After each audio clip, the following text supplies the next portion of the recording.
Hi, my name is Dennis Angel. I am an XRPL core developer at XRPL Labs, and today we're going to be talking about the consensus UNL in the XRP Ledger. What is consensus UNL? UNL stands for a unique node list. This is a set of trusted validators that participate in consensus. It forms the foundation of the XRPL's consensus mechanism. It determines which nodes can propose and validate ledgers.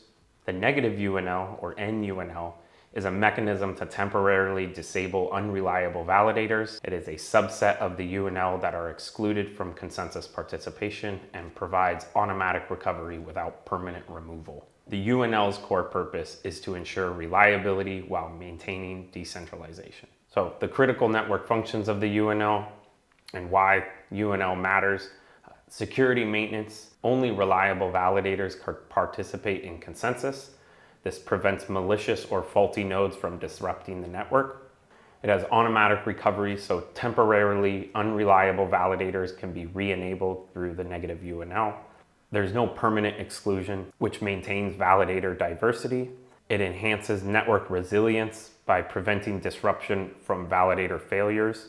It maintains consensus even with poor performing nodes.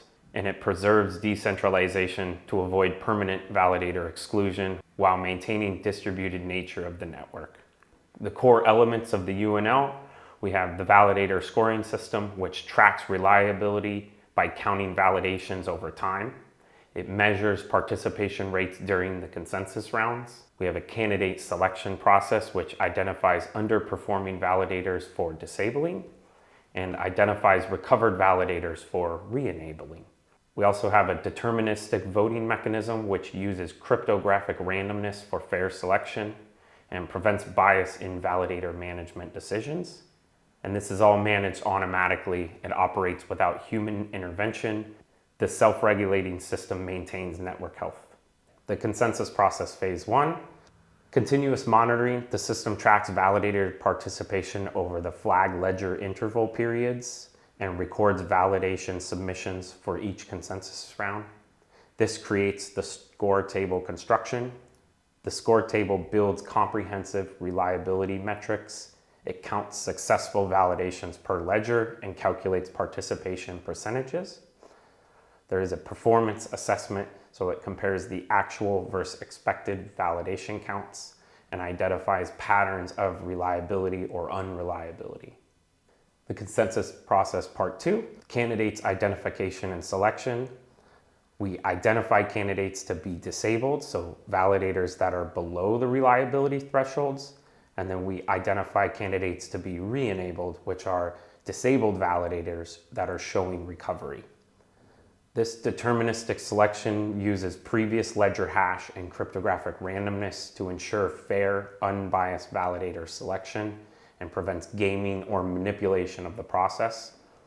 This is all done through a pseudo transaction creation called the UNL modify transaction, which implements the changes through normal consensus process on the flag ledger. We have key thresholds and parameters. The first one is the low water mark.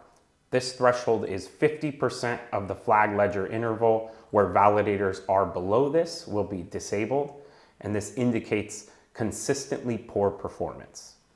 The high water mark is how validators get back into the UNL, and this threshold is 80% of flag ledger interval, where disabled validators above this may be re-enabled, which shows that they are recovering and have reliable participation.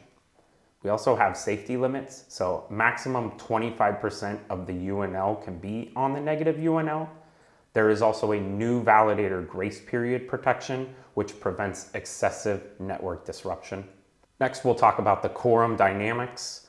So the base quorum calculation is max of 80% of the effective UNL and 60% of the total UNL, and this ensures sufficient validator participation. The effective UNL is the total UNL minus validators on the negative UNL, which represents currently active validators. We have a dynamic adjustment, so the quorum automatically adjusts as validators are disabled and enabled. This maintains consensus viability under changing conditions.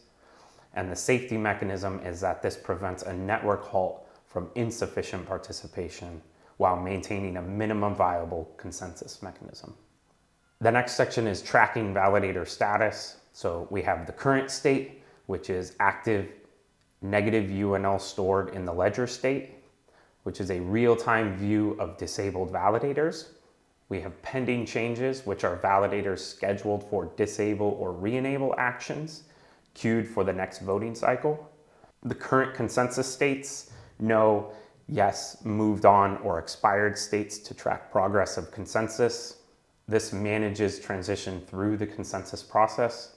And then recovery mechanisms, so system resilience against various failure scenarios and automatic state consistency. The benefits of this design goal are automatic resilience. The network self-heals from validator issues. No manual intervention is required. It's deterministic in its selection process, which prevents biasness. All actions are recorded on the ledger and auditable. This creates network stability, so gradual changes prevent sudden disruptions while maintaining consensus. It also preserves decentralization, so no authority controls participation. In summary, the consensus UNL creates a robust, self-maintaining network that automatically manages validator reliability without sacrificing decentralization, ensuring the XRPL ledger remains both secure and distributed. Thank you for watching.